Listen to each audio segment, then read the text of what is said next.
Thank you, Chairman.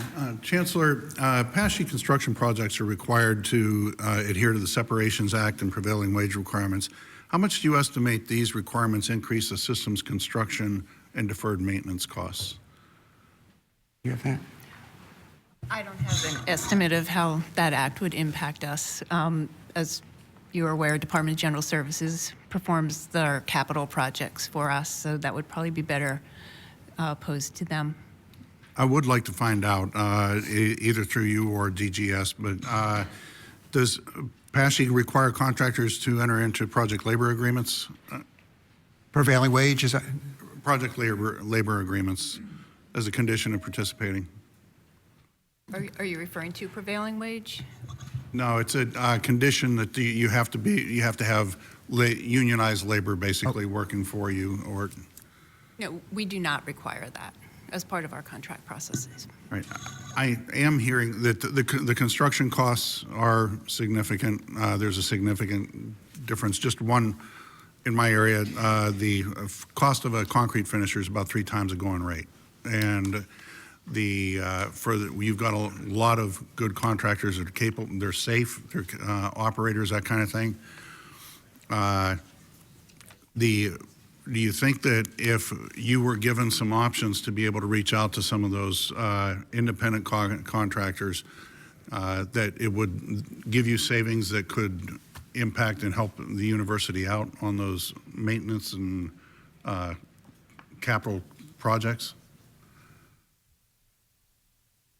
Well, if you're suggesting that if we had a different kind of a bidding process, I mean, bidding certainly creates competition. If there's additional competition, it would possibly create a more competitive environment. I don't really have information beyond just speculation about that.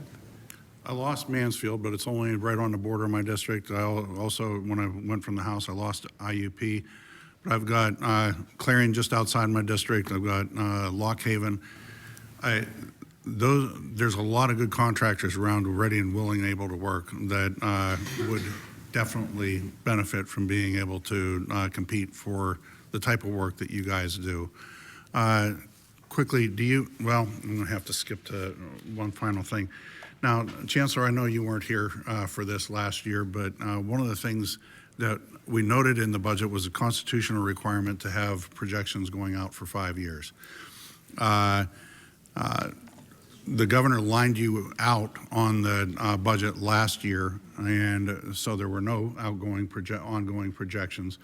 But I noticed that you're doing the same thing this year that the other departments have done, which is put no projected increases in costs over the next 5 years, or at least the governor's budget. Did you prepare the budget, these budget requests, or did the governor come up with those independently? The numbers for, and the same thing for PHEAA. We prepare our budget submissions to the Department of Education, and those then go into the governor's budget.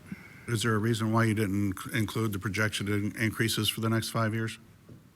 We, as a system, look at our budget over a 3-year period. Our current projections go out to 26, 27. Okay, well, we don't have that reflected in the governor's budget address. President Seeley, if you don't mind. So our budget submission process starts with a committee of the board of directors that a number of folks on this panel are involved in. It's a needs analysis committee. Ultimately, the full board of directors votes on the submission to the governor's office in September. For the most part, we typically look at modest inflation. We did ask for a large increase for our state grant because the state grant's been static for 4 years now, or this will be the 4th year. That was not included in the governor's budget, but we hope to achieve that during the legislative budget process. Chairman, I appreciate it. Just a final thought.